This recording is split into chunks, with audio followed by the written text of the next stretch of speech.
வணக்கம். இந்த ரயில் திரைப்படம் எல்லாருமே பார்க்க வேண்டிய ஒரு முக்கியமான படம். அதாவது இந்த படம் பார்க்கறதுக்கு முன்னாடி வரைக்கும் வடக்கன்ஸ் அப்படின்னாவே ஒரு வெறுப்பு தான் இருக்கும். எங்க பார்த்தாலும் இவனுங்க சுத்திட்டு இருக்கானுங்களே, பானிபூரி வித்துட்டு இருக்கானுங்களே அப்படின்ற அந்த வெறுப்பு தான் இருக்கும். இந்த படம் பார்த்ததுக்கு அப்புறம் அவங்களுக்கு ஒரு குடும்பம் இருக்கு, ஃபேமிலி இருக்கு. அந்த உணர்வை அழகா வெளிப்படுத்தியிருக்காரு. எப்படி நம்ம சொந்த பந்தங்கள், நம்ம மாமா மச்சான் எப்படி துபாயில போயிட்டு வேலை செய்யறாங்களோ, சேம் அதே போலதான் அவங்களும் பழப்ப தேடி ஒரு தினக்கூலியா இங்க உழைக்கிறாங்க, கஷ்டப்படுறாங்க அப்படின்றத உணர்த்தி இருக்காரு. ஆக்டர்ஸ் பார்த்தீங்கன்னா ஆர்டிஃபிஷியலா இல்லாம நேச்சுரலா ஆக்ட் பண்ணியிருக்காங்க. ரொம்பவே வரவேற்க வேண்டிய ஒவ்வொருத்தருமே அவ்வளோ அழகா அவ்வளோ நேச்சுரலா ஆக்ட் பண்ணியிருக்காங்க. செகண்ட் ஹாஃப்ல பார்த்தீங்கன்னா நம்மளுடைய தமிழ் பண்பாட்டு கலாச்சாரத்தை இது பண்ற மாதிரி அவன் வடக்கன் சாவை ஒரு வெளிநாட்டுல இருந்து வந்தவன் ஒரு இந்திக்காரன் அப்படின்ற கான்செப்ட் இல்லாம அவன் இறந்தாலுமே அவனுக்கு செய்ய வேண்டிய இறுதி சடங்கை நம்ம தமிழ் பண்பாட்டு கலாச்சார முறைப்படி எல்லாமே பண்றது, அதுக்கப்புறம் காரியம் முடிகிற வரைக்கும் எல்லாமே இது பண்றது ரொம்ப வரவேற்க வேண்டிய ஒரு விஷயம். அதாவது இந்த படத்து மூலியமா என்ன தெரியுதுன்னா, இப்போ வடக்கன்ஸ் அப்படின்னா நம்ம வெறுப்பு காட்டாம இப்போ நம்மளுடைய சொந்த பந்தங்கள் எப்படி வெளிநாட்டுல போயிட்டு வேலை செய்யறாங்களோ, சேம் அதே போலதான் அவங்களும் இங்க வேலை செய்யறாங்க அப்படின்றத உணர முடியுது. சரிங்களா? ஸோ இப்போ இந்த படத்து மூலியமா நிறைய பேர் யோசிப்பாங்க, உணருவாங்க. வடக்கன்ஸ் நாம ஒரு வெறுப்பா இது பண்ணக்கூடாது, அவங்களுக்கு மதிப்பு கொடுக்கணும், நம்ம சொந்த பந்தங்கள் எப்படி வெளிநாட்டுல வேலை செய்யறாங்களோ அந்த மாதிரிதான் இவங்களும் அப்படின்றத உணர்த்திருக்காரு. வேலை செய்யறவங்க மட்டும் தான் நம்ம பாக்குறோம். சில பேர் வடக்கன்ஸ் இங்க இடத்த வாங்கி இங்கே இடத்த ஆக்குபை பண்ணிக்கிறாங்க. நம்ம வாங்க முடியாத இடத்த அவங்க ஈஸியா வாங்கிடுறாங்க. அதை எப்படி பாக்குறீங்க? இல்ல, அதுதான் இந்த படத்துல என்ன சொல்லியிருக்காருன்னா, இந்த பூமி எல்லாருக்குமானது, இவங்களுக்கு தான் அவங்களுக்கு தான். ஏன் நம்ம சொந்த பந்தங்கள் இப்ப வெளிநாட்டுல அந்த மாதிரி நிலங்கள் வாங்க மாட்டாங்களா, செய்ய மாட்டாங்களா? இல்ல அவங்க இங்க பண்றாங்கன்னா நாம ஒரு விழிப்புணர்வா அவங்களுக்கு அவங்க எந்த அளவுக்கு இருக்காங்கன்னா நாமளும் அதுக்கேத்த மாதிரி இருக்கணும், விழிப்புணர்வோட இருந்து அதை பயன்படுத்திக்கணும் அப்படின்றத முன் வச்சிருக்காரு. இப்ப நம்மளுடைய சொந்த பந்தங்கள் இப்ப இந்த கேரக்டர் பாத்தீங்கன்னா, ஹீரோ கேரக்டர் பாத்தீங்கன்னா எப்பவுமே குடிச்சிட்டு இருக்கிற மாதிரியும் ஸ்மோக் பண்ற மாதிரியுமே காமிச்சு, அதாவது அவருடைய கேர்லெஸ்னஸ் இது பண்ணி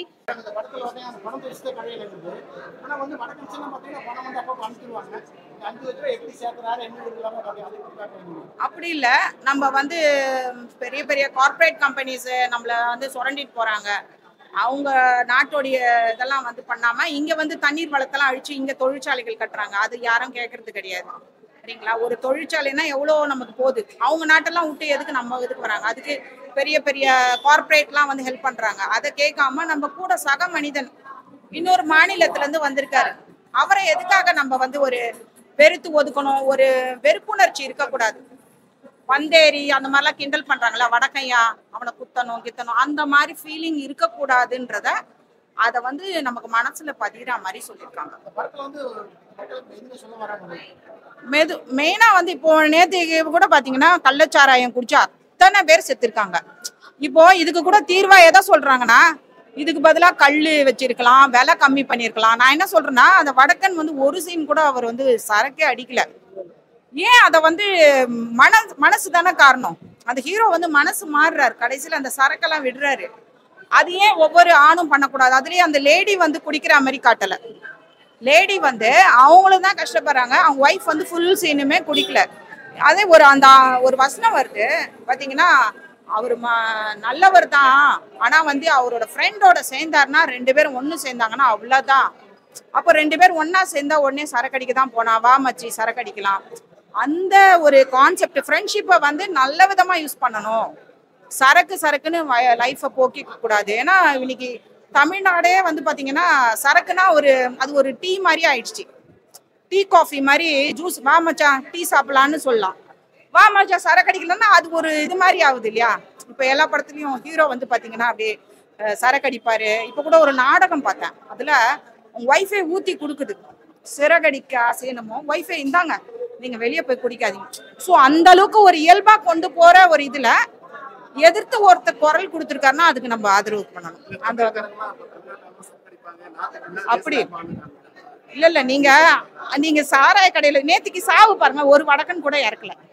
அது நான் பாராட்டி சொல்றேன். அப்படிங்களா? இருக்கட்டும், மீதி பேரு பர்சன்டேஜ் என்ன அதை பாருங்க.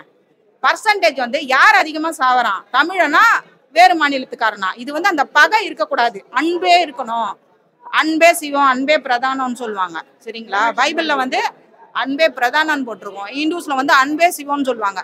அந்த அன்பு உங்களுக்கே இல்லாம போகுது, என்னத்தை வாரின்னு போறாங்க அப்படின்ற ஒரு கான்செப்டை அதை ஒரு இது மாதிரி புத்திமதி மாதிரி சொல்லாம நம்மளுக்கு அப்படியே நம்மளுக்கு தெரியாம ஒரு வாழைப்பழத்துல ஊசி மாதிரி கொடுத்துருக்காங்க. டயலாக்ஸ் ஆசிட்டி சூப்பர் ஆசிட்டி கோலங்கள்ல கூட அவருடைய டயலாக்ஸ் நல்லா இருக்கும். டைரக்ஷன் வைஸ் அவர் சக்சஸ் பண்ணிட்டாருன்னு தான் சொல்லணும். இது வந்து பிரம்மாண்டம் ரொம்ப அப்படியே சங்கர் சார் படம் அந்த மாதிரி கிடையாது. பட் லேடிஸ்க்கு ரொம்ப பிடிக்கும், ஃபேமிலியா குழந்தைங்களோட வந்தாவும் பிடிக்கும். குழந்தை வர சீன்லாம் ரொம்பவே யதார்த்தமா இருக்கு. கூட அந்த துணை நடிகர்கள் எல்லாமே அந்த அந்த ஊர்ல இருக்கிறவங்களே வச்சிருக்காங்க.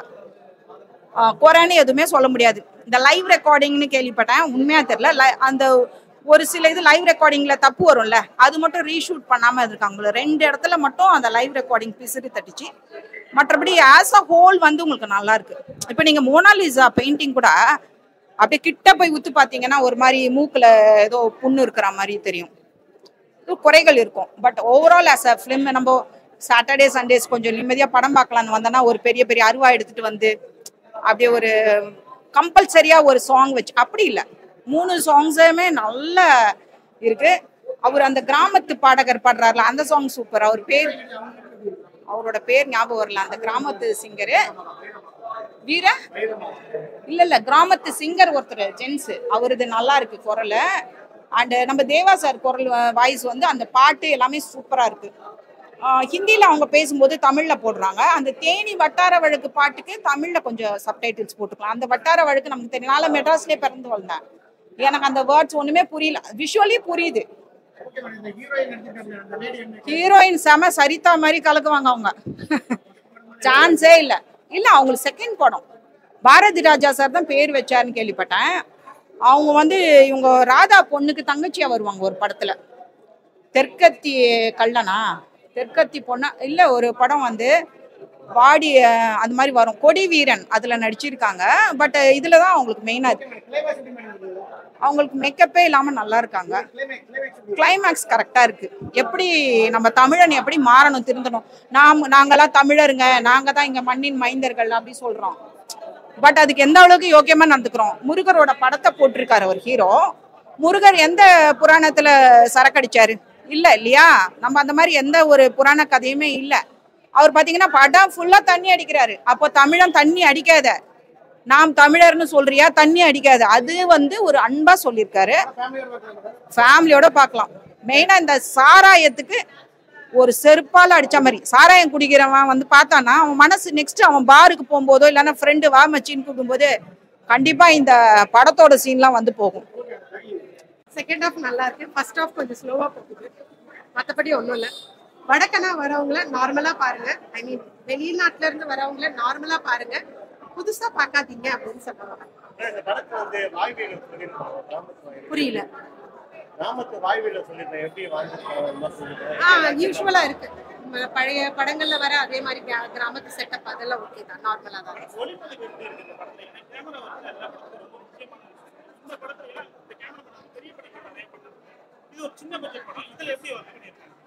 அவரு சின்ன பட்ஜெட் பெரிய பட்ஜெட்ல ஆஸ் யூஷுவல் ஒர்க் தான் அவரோடது. அவர் என்ன பண்ணியிருக்காரோ ஒளிப்பதிவு ரொம்ப நல்லா இருக்கு, மியூசிக் ஆல்சோ நல்லா இருக்கு. நல்ல ரைட் சாய்ஸ். அந்த ஹீரோ ஹீரோயின் அந்த வடக்கன் கேரக்டர் பண்ணவங்க எல்லாருமே நல்லா பண்ணியிருக்காங்க. அவங்கள ரைட்டான சாய்ஸ் அவங்க 2 பேரும். புரியல சார். சாங் ஒரு சாங்னால நல்லா இருந்தது, அந்த நல்ல அழகா இருந்தது அந்த குழந்தையோட இருக்கிற சார். 3. அவங்களுக்கு ஃபர்ஸ்ட் மூவியா எனக்கு தெரியல, ஆனா நல்லா இருக்கு, சூப்பரா பண்ணிருக்காங்க. ஆக்டரும் அவருமே நல்லா பண்ணிருக்காரு. ஒரு என்னது ஒரு தெரியும்ல இதெல்லாம் டப்பிங் மாதிரி இருக்கு, நம்ம சொல்லி கொடுத்து பேசுறாங்க அந்த மாதிரி இல்ல, லைவா பண்ணாங்க. காமெடியும் நல்லா இருந்தது. அது நான் அந்த நடுவுல எல்லாம் அந்த டிப்ஸப்பெல்லாம் நல்லா ஒரு சிரிப்பும் இருந்தது, கருத்தும் நிறைய கொடுத்துருந்தாங்க. என்னோட சீன் பிடிச்ச சீன்னா அந்த ஒரு வாட்டி வந்து சொல்லுவார் பார்த்தீங்களா, அந்த குடிச்சிட்டு இருக்கும் போது எல்லாரும் பேசிட்டு இருந்தாங்க பாரு. அப்போ ஒருத்தர் வந்து நானும் அந்த ஊருக்கு போனேன், அவங்களுக்கு நான் வந்து எப்படி அப்படின்ற அந்த பாயிண்ட் நல்லா இருந்தது. உண்மையிலே அது சொல்ல வேண்டியது, அது தெரிஞ்சுக்க வேண்டியவங்க மனுஷங்க எல்லாருமே அதை தெரிஞ்சுக்கணும்.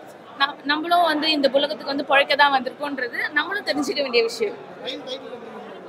டைட்டில் கொஞ்சம் இடிக்குது, பட் நல்லா இருக்கு. டைரக்டர் ஏதோ ஒரு பாயிண்ட் வச்சு சொல்லியிருப்பாரு.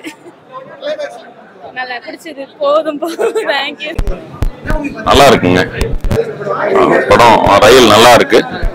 ரொம்ப நாளா தியேட்டர்ல திரையரங்கில் வந்து துப்பாக்கி சத்தமும் ரத்த வாடைகளும் பார்த்த திரையரங்கில் ஒரு மனிதத்தை பேசுகின்ற திரைப்படம் ரயில். எழுத்தாளர் பாஸ்கர் சக்தி சாரோட இயக்கமும் தேனி ஈஸ்வர் சாரோட ஒளிப்பதிவும் படத்துக்கு ரொம்ப வலு சேர்த்திருக்கு. எல்லாரும் குடும்பத்தோடு பார்க்க வேண்டிய படம்.